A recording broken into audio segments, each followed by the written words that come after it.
राजनीति के कैलेंडर का वह काला दिन जब उत्तर प्रदेश में एक जनसभा के दौरान एक विधायक को बम से उड़ा दिया गया था।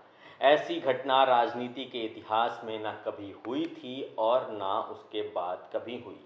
आज पॉलिटिकल स्टोरी में बात उस नेता की जिसको भरी सभा में बम से उड़ा दिया गया था। नमस्कार, मैं हूं सौरभ और आप देख रहे हैं द न्यूज़ प्लग। साल 1996 के दौरान यूपी में लोकसभा चुनाव की तैयारियां चल रही थीं। शहरों से लेकर गांव तक में जनसंपर्क और सभाएं हो रही थीं। 25 मार्च 1996 की रात करीब 7 बजे गोरखपुर के बांसगांव में मलहनपार रोड पर सपा प्रत्याशी ओम प्रकाश पासवान की जनसभा थी। ओम प्रकाश गोरखपुर की तत्कालीन मनीराम विधानसभा सीट से तीसरी बार विधायक थे। जनसभा में ट्रॉलियों को जोड़कर एक मंच को बनाया गया था।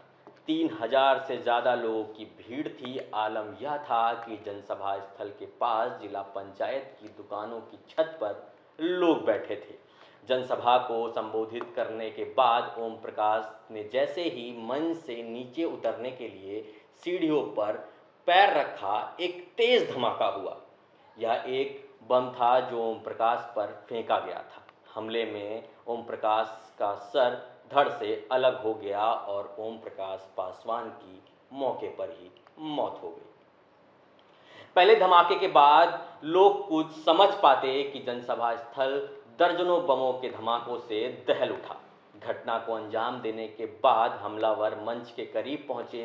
मृतकों और घायलों में ओम प्रकाश पासवान, उनके साथियों और गनर को तलाश की और मौत की पुष्टि के बाद मौके पर पड़ी पिस्तौल और राइफल उठाकर हमलावर 2 बाइकों से फरार हो गए।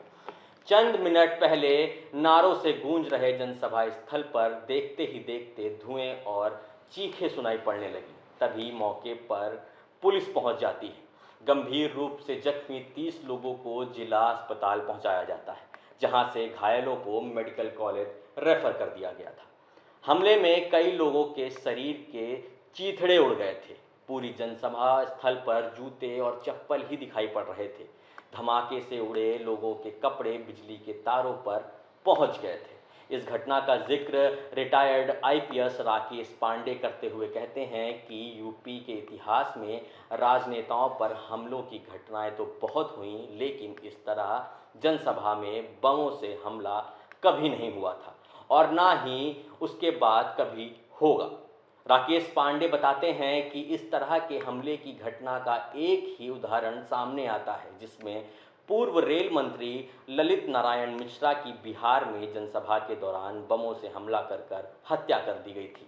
घटना को लेकर हमले में मारे गए पासवान के करीबी रामेश्वर सिंह के चाचा रामसेवक सिंह के अज्ञात हमलावरों के खिलाफ एक केस दर्ज करवाया, जिसके बाद में हमले में शामिल श्रीपति दाढ़ी को लखनऊ पुलिस ने 9 फरवरी 1998 को लखनऊ एयरपोर्ट से गिरफ्तार कर लिया, वो भी श्री प्रकाश शुक्ला के शक में। सरोजनी नगर थाने पर तब तत्कालीन एसएसपी लखनऊ अरुण कुमार ने उनसे पूछताछ की और पूछा कि क्या तुम श्री प्रकाश हो, तो उसका जवाब था कि श्री प्रकाश तो उसका बच्चा है। काफ़ी पूछताछ के बाद उसने अपना नाम श्रीपति दाढ़ी बताया। बाद में 10 फरवरी को सरोजनी नगर पुलिस उसे मजिस्ट्रेट के सामने पेश करने के लिए ले जा रही थी। इसी दौरान वह जेल रोड पर बगल में बैठे एक दरोगा की पिस्तौल निकालकर भाग निकला, जिसको आखिरकार देर शाम लखनऊ पुलिस ने मुठभेड़ में मार दिया और हत्याकांड में शामिल ब्रह्मा शंकर, रुपेश और नन्हे भी अलग अलग घटनाओं में पुलिस के हाथों मारे गए। आरोपी ऋषि मुनि तिवारी आज तक फरार है, जबकि 2018 में कोर्ट ने सबूत के अभाव में राकेश यादव को बरी कर दिया था। ऐसी पॉलिटिकल स्टोरीज को जानने के लिए हमारे चैनल को सब्सक्राइब करें और बेल आइकन को प्रेस करें। धन्यवाद।